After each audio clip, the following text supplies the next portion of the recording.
Halo Sobat 100, masih bersama dengan saya Rosyid Adrianto dalam program 100 Institute.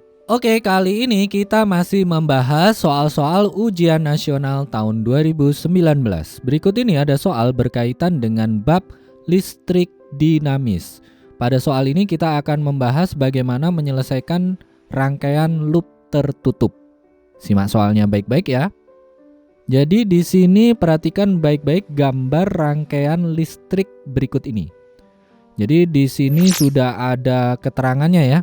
Ada GGL1 8 volt, GGL2 8 volt, GGL3 8 volt, kemudian ada hambatan 1 3 ohm, hambatan 2 3 ohm, hambatan 3 2 ohm, hambatan 4 4 ohm.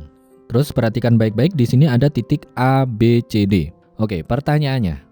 Tentukan berapakah besar tegangan jepit pada titik AB. Oke, Sobat 100, karena ini gambar rangkaian loop tertutup, kemudian ada beberapa sumber tegangan, maka cara menyelesaikannya kita misalkan dulu arah arusnya ya. Karena ini kalau kita lihat arah positif negatif dari masing-masing sumber tegangan ini sudah searah. Jadi kita arahkan saja di jalur AB ini arah arusnya ke kanan ya. Nanti ini tinggal ngikuti rangkaiannya, berarti kalau di jalur BC arah arusnya ke bawah, di jalur CD arah arusnya ke kiri, di jalur DA berarti arah arusnya ke atas. Nah, setelah memisalkan arah arus, Sobat 100 misalkan juga arah loopnya. Arah loopnya saya gambarkan ini searah jarum jam. Nah, untuk menyelesaikannya pertama kita hitung dulu arus yang mengalir ya.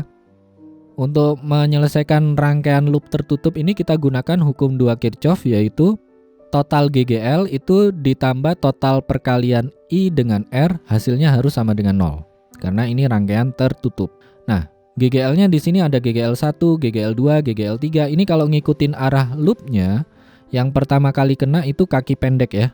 Kalau kaki pendek berarti kita tuliskan di sini negatif. Jadi ini negatif 8, negatif 8, negatif 8 ditambah arus kali hambatannya. Hambatannya ada 3 ohm, ada 3 ohm, ada 2 ohm, ada 4 ohm. Karena ini masih arus yang sama, jadi ini tinggal dijumlahkan saja ya.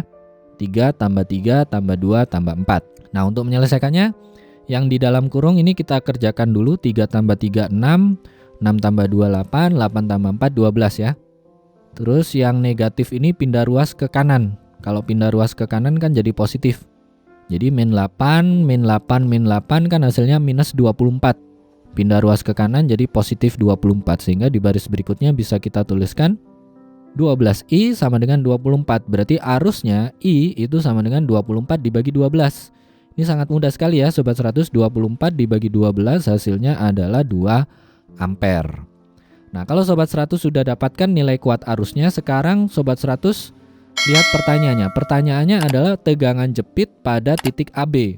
Nah, kita gambarkan ya dari titik A ke titik B. Jadi cara melihatnya begini, dari kiri ke kanan.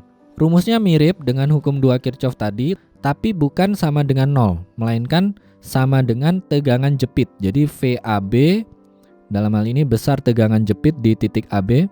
VAB itu sama dengan sigma GGL ditambah sigma I kali R. Sama ya, ketika kita lihat dari A ke B, kita ketemu kaki pendek dari GGL1. Ingat di A sampai B ini hanya ketemu GGL1 saja. Karena tadi ketemu kaki pendek, jadi nanti nulisnya negatif 8 ya. Terus di sini ada arus I, kalikan hambatannya cuma R1 saja. Jadi cara menuliskannya VAB itu sama dengan negatif 8 tambah arusnya 2, hambatannya 3. Nah, kalau kita hitung negatif 8 ditambah 2 kali 3. 2 kali 3 itu 6 ya. Jadi kita tuliskan di sini negatif 8 ditambah 6. Ketemunya negatif 2 ya. Karena yang diminta hanya besarnya saja, jadi kita jawab di jawaban akhirnya. Besar tegangan VAB itu sama dengan 2 volt. Ini jawabannya ya Sobat 100. Bagaimana Sobat 100 bisa dipahami ya? Jadi ini sangat mudah sekali. Kalau di sini ada rangkaian tertutup, ingat saat ada rangkaian tertutup kita selesaikan dengan hukum 2 Kirchhoff. Sebelum masuk ke rumus, Sobat 100 misalkan dulu arah arus yang paling mungkin itu kemana. Nah, setelah memisalkan arah arus, misalkan juga arah loopnya. Arah loop itu bisa searah jarum jam, bisa berlawanan jarum jam. Nah, setelah memisalkan arah ini, masuk ke hukum 2 Kirchhoff. Ingat, karena ini rangkaian loop tertutup, maka harus sama dengan 0 ya. Jadi sigma GGL ditambah sigma I kali R harus sama dengan 0. Nah, perhatikan baik-baik saat membaca GGL. Kalau di sini ketika Sobat 100 menggunakan arah loop yang ada ini dan ternyata ketemu kaki pendek dari GGL, maka cara menuliskannya pakai tanda negatif ya. Nah, setelah ditulis semua GGL yang terlibat apa saja, lalu masuk ke sigma I kali R. Kalau di sini arusnya hanya satu jenis, jadi langsung saja I kali hambatannya apa saja. Kalau masih arus yang sama, jadi hambatannya tinggal dijumlahkan saja. Nah, Sobat 100 lakukan perhitungan, nanti ketemu arus. Setelah arusnya sudah dapat, maka untuk menghitung tegangan jepit masih gunakan hukum kedua Kirchhoff, tapi tidak sama dengan 0, melainkan sama dengan tegangan jepitnya tadi. Jadi VAB sama dengan sigma GGL ditambah sigma I kali R. Masukkan angkanya ya. Tadi caranya sama, lihat kalau dari A sampai B ini ada berapa GGL yang terlibat. Caranya juga sama, kalau ketemu kaki pendek tandanya negatif ya. Terus dari A sampai B ada arus yang terlibat apa saja, hambatan yang terlibat apa saja. Ini masukkan saja angkanya, lakukan perhitungan. Nanti kalau ketemu hitung-hitungannya ternyata negatif, ingat ya, kalau ditanya besar saja ini dimutlakkan. Jadi nanti jawabannya selalu dalam tanda positif. Gitu ya Sobat 100, paham kan ya? Nah, kalau Sobat 100 sudah paham untuk video penjelasan ini, Sobat 100 bisa melihat atau mempelajari video penjelasan yang berikutnya. Selamat belajar.